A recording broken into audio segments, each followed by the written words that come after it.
With the competition getting ready right now in the real estate market, many are expecting the real estate market in September and October to start to ramp up, and many are calling it buying season as the buyers are getting lined up and ready for new inventory to hit the market in September and October, despite the almost guaranteed rate increase that we are going to see on September 7th.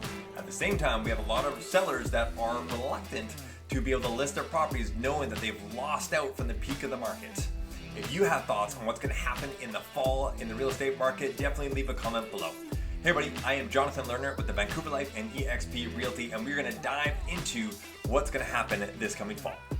Inventory has been on a continued low trajectory, and in July it was 10,565 listings and only 1,887 sales, one of the lowest Julys on record, and August is looking to potentially be the lowest all-time real estate sales record ever, and that is not a record that we are looking for.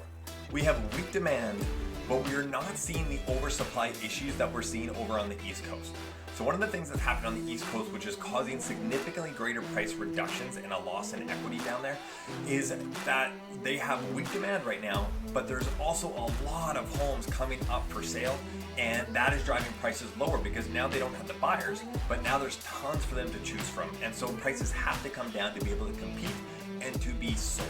So whereas over here on the West Coast, we're not getting that same thing happening. We have the weak demand, but our inventory is not rising. In fact, it's staying pretty stable and plateauing right now. This is part of why we are not seeing the same price adjustments and reductions here on the West Coast as compared to the East Coast. If inventory doesn't climb here on the West Coast, what's going to happen is the buyers are going to stack up. We already have on our team multiple buyers that are getting ready for the fall market.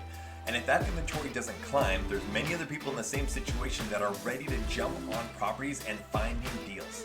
And again, if we don't have that inventory come up, we're going to start to have some competition in the smaller, particularly smaller units, the rentable units, because rental rates are skyrocketing right now, and we're going to see competition on those places that don't need a lot of work, that show very well, and are at a very good price point. And so you can actually expect the multiple offer scenario to begin again in the fall for those places that are desirable, and especially those ones that have the capacity to be able to be rented.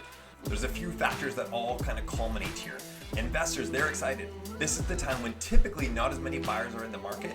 Second point of why we might see some more competition is Canada just made an absolute record number of immigrants being approved for their PR in the first half of 2022 at 232,000 people being approved for their PR.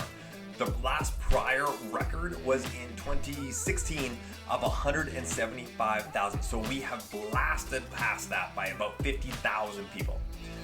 And Canada has the lowest number of housing units per capita in the entire G7, and it's only getting worse because right now we got high interest rates, construction costs and material costs are going up, we have a labor shortage, the labor that we do have is costing more, and we have more and more immigration coming into the market, which is causing the costs are causing a lot of developers and builders to pull back, and yet we have this net immigration that's coming in, and we are having a hard time providing housing just for our own citizens in general, let alone the immigration that's coming in, but we also need immigration. So we have this seesaw effect that's happening right now that is not improving the housing affordability and crisis that we are in. Number 3 is we have a crazy labor shortage, worker shortage, and we have a record number of people coming into the country. We have a record number of job vacancies, over 1 million job vacancies as of right now today. And immigration is always going to follow the job. So we're a very highly desirable country for people to come to because of the likelihood of being able to find employment. I would love to hear your thoughts of how you think the rest of the year is going to go. Please make sure to drop a comment down below. And if you got value from this, make sure to like, to subscribe, and to click that bell to get notified of future videos that come out. And please, if you know someone that will get some value from this, make sure to share this video over to them.